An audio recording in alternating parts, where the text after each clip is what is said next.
Hi, I'm Julie. Let's talk about the planet Mars in relation to your astrological birth chart. I am so excited to talk about this planet because this planet has a lot going on. It's really intense energy and it shows itself in our lives in very interesting ways, which I'm really excited to get into. Mars is ruled by the zodiac sign Aries, and in mythology, Aries is the god of war. So if you think about Mars, think about intensity of energy. When your energy is at its most intense, that's when your Mars is going to come out. Now, that intensity could be in very high levels of excitement. It could be in high levels of sexual energy. It could be in anger. It can also show up as how you're going to react when your back is against the wall. When you feel like a person or a situation is just shoving you against the wall, how are you going to act or react in that situation? How are you going to deal with it? So Mars really plays up the intense energy, whereas Venus is kind of showing what you love and what you prefer and where your creativity is, and it's a feminine planet and it's much softer aspects of self. Mars is a masculine planet and it is intensity of self. So, as I've done in the last couple of videos, I'm going to explain where my Mars is placed and where my husband's is placed and how those two things interact, and how it can work, well together, or how it can maybe sometimes cause some difficulties. Okay, my Mars is in Sagittarius. And I think that Sagittarius is one of the most misunderstood zodiac signs. I have a whole series that's coming out very soon on all of the zodiac signs. So if you're not yet subscribed to my channel, please subscribe, hit that alert bell so that you get alerted every time I come out with another video, or else you won't know that I've done it unless you just happen to look for it. And stay tuned, because that is going to be an amazing series where we're going to deep dive on each one of the zodiac signs, the positive, the negative, all the things. Okay, but here's the ideal, beautiful, amazing part of Sagittarius. Sagittarius is the philosopher. They're always seeking new information. So it's the centaur with the bow and arrow is the classic symbol for Sagittarius. And who were the centaurs? They were the philosophers, but they were also constantly on the move, seeking knowledge. Sagittarius is also the yogi of the zodiac. So there's a lot of depth that can happen there, and a lot of spirituality and a lot of spiritual practices. So people with Sagittarius placements tend to really be drawn towards kind of spiritual rituals, if you will, and that can come in many, many shapes and forms. But being able to really tune in to that spirituality and ground it down into the present, whether that's through prayer, meditation, yoga, pilgrimages, anything, that is all very in line with Sagittarius energy. Sagittarius is also kind of the wanderer or the explorer of the zodiac. And so one of my favorite ways to think of it is when you see that little clip from the Hobbit movie where he's waving his map and he's like, "I'm going on an adventure." That is very Sagittarius energy, and I love it so much. If we think about all of that and we bring it into Mars, how does that show up in the different aspects of my life? Well, I feel very much that when we're talking about these Mercury, Venus, and Mars planets, they are very informed by and very influenced by the first three planet positions of the rising sun and moon. So these planets do not exist in a vacuum. in my experience and from what I've seen, they are very influenced by those other signs. So the fact that all four of my first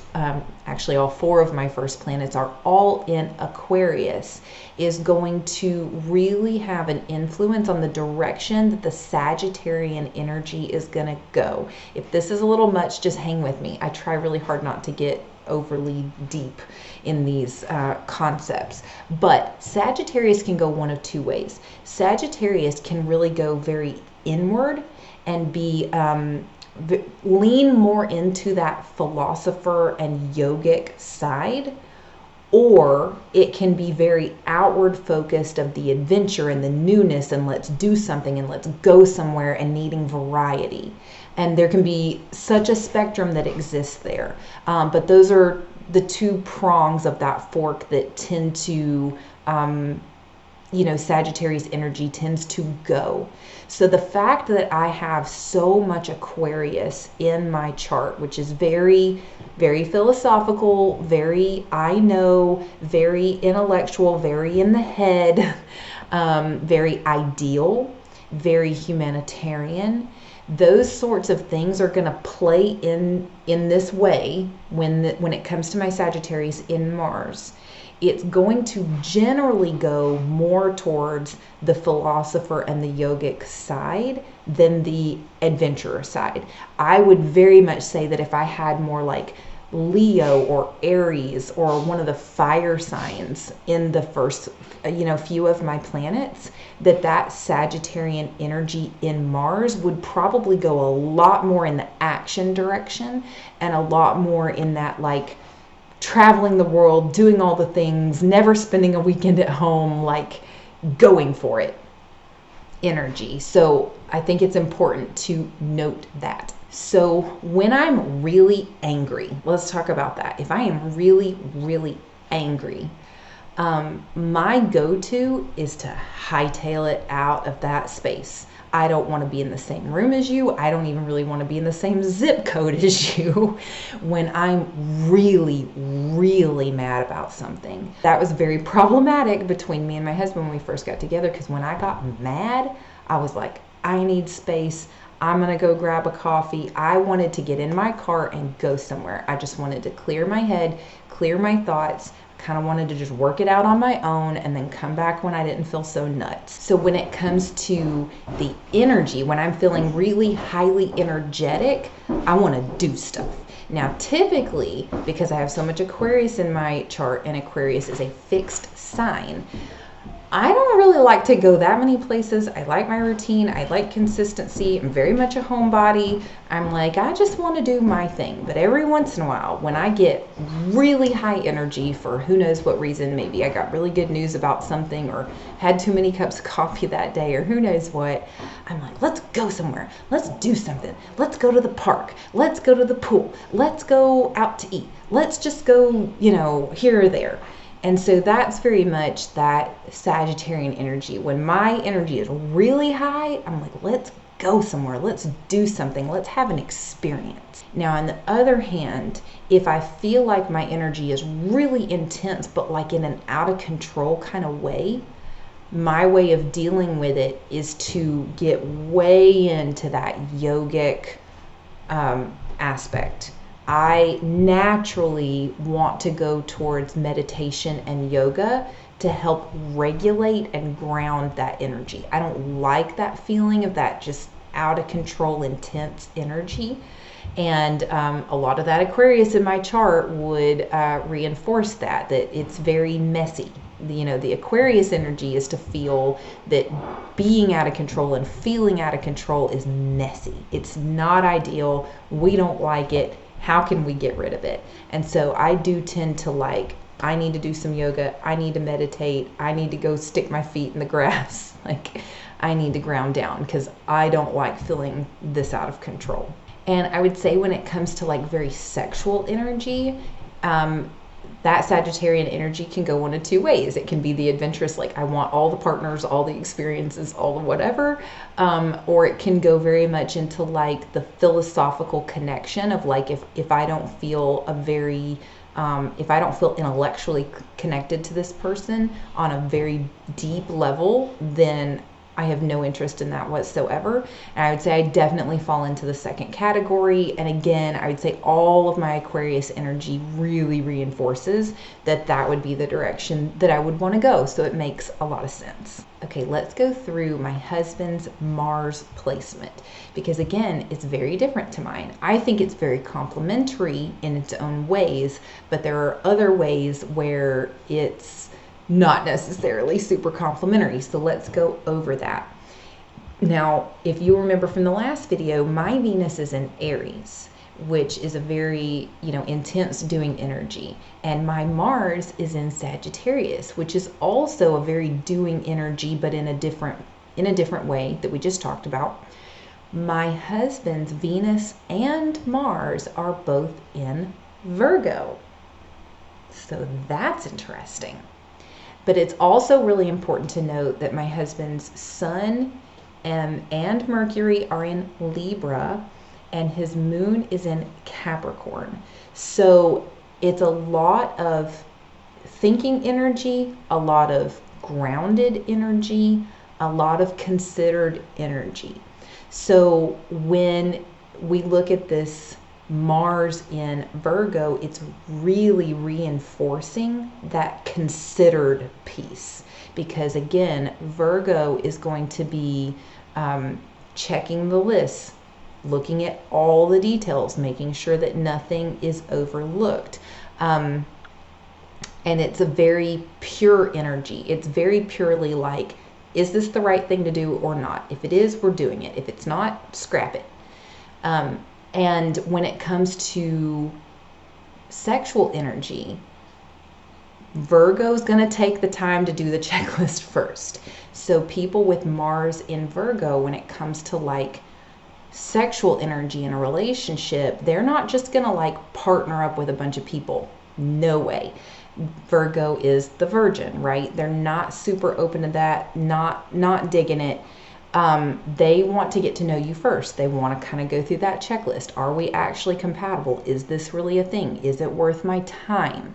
And so until they get to really know you, that switch can't be flipped on. It's just not a thing. But I think that is actually a very compatible placement with my Mars when it comes to that, because again, that Sagittarian tendency towards wanting that intellectual connection, that really deep philosophical intellectual connection. Are we on the same page? Do we really truly connect? Are we really truly like deeply connected to each other, not just like physically attracted to each other? Does it go way deeper than that? Virgo is also kind of looking for that, just in a slightly different, not necessarily from a philosophical standpoint, a little bit more from a practical standpoint, but I think that those things are very compatible. So we had very compatible ideas about our relationship when we first got together that didn't cause a lot of problems for us at all. It's very, very compatible. Now, when it comes to being very angry, right, if we're talking about intense energies, very angry. Now, my husband's moon is in Capricorn, which is one of the most intense signs of the zodiac. It is very intense energy. And so if you know the people that you love and care about who have Capricorn in their chart, intense is usually one of the words you're going to use to describe them. And so I think when it comes to when he's very angry, he may get very intensely angry about something, but the fact that his Sun and Mercury are both in Libra, which is again that considered energy, do we have all the facts? Do we know everything that's going on? Have we looked at this from all angles? Combined with that Virgo, the Mars in Virgo energy, which is again like, do we know all the details? Have we looked at every single part of this? Have we checked every box on this list? Do we actually know what's going on here? I think it helps to balance his personality beautifully, because he can get very intense. Not towards me, to be clear. But like when other things are happening, like if something happened at school where one of our boys got hurt by somebody and he's having to go to the school to deal with it, he might be intensely angry that something happened to one of his children, but he's not going to be somebody who's just going to haul off and clock somebody before he even knows what's happening. He is going to be very grounded. He is going to take very considered action, and he's going to be able to communicate his feelings and his needs of like, this needs to happen, that needs to happen, this can never happen again. You know, the Libra helps him to communicate his findings and his needs very well. So it's a really good combination, I think, that he has. But he is just not, he may feel very intense, especially if somebody that he cares about has been hurt in some way. He's going to get really, really intense. But he is not going to take a single action that was not excruciatingly thought out first, which is just a fantastic, in my opinion, a fantastic combination for, you know, my husband and my partner and the father of my kids. And like, he's extremely protective, but I don't have to worry about him doing something stupid that's gonna like cause a lot of bad repercussions. That's just not who he is. It never has been, and it never will be, because that's not what's in his chart. So last aspect, if we're talking about how is he going to react when he's backed against the wall, if somebody is really pushing on him hard enough, that Cap energy is going to come out and take care of it. But you're going to have to really, really, really get to that point. Okay, so let's talk about what would he do with, you know, his back against the wall. With that Mars in Virgo energy, he is going to be very considered and calculated. Like I said, he doesn't make a single move without knowing where the whole map is, where all the pieces are on that map. He is better at thinking 10 steps ahead of other people than anybody I've ever met. And he is going to be extremely strategic about every single move he makes. But again, do you see how it's a whole chart situation? You cannot just look at just, you know, the Mars is in this planet and know everything that you could possibly know about somebody, you know, or about these aspects of them, because those aspects of them are going to be so heavily influenced by the other parts of their chart. It's not, you cannot separate one planet and say, okay, well, this is everything you need to know about this person. We don't exist in vacuums. We exist as a chart that's all interacting and reacting and reinforcing with each other. So if you would like to have a birth chart reading with me, I would absolutely love to be able to do that for you. There's a link in the description or in the comments, so just go there, sign up, and we'll go from there. Otherwise, tell me all about it in the comment section. What do you know about your Mars? How does that affect you? And really, truly, like, how do the other parts of your chart influence the way that your Mars presents itself in the world? Because I just love learning about different people and how their different chart combinations interact with each other. It is endlessly fascinating to me. So tell me all the things, subscribe if you haven't already, and stay tuned. Our next planet coming up is Jupiter, one of my favorite planets. I'll see you there. Bye.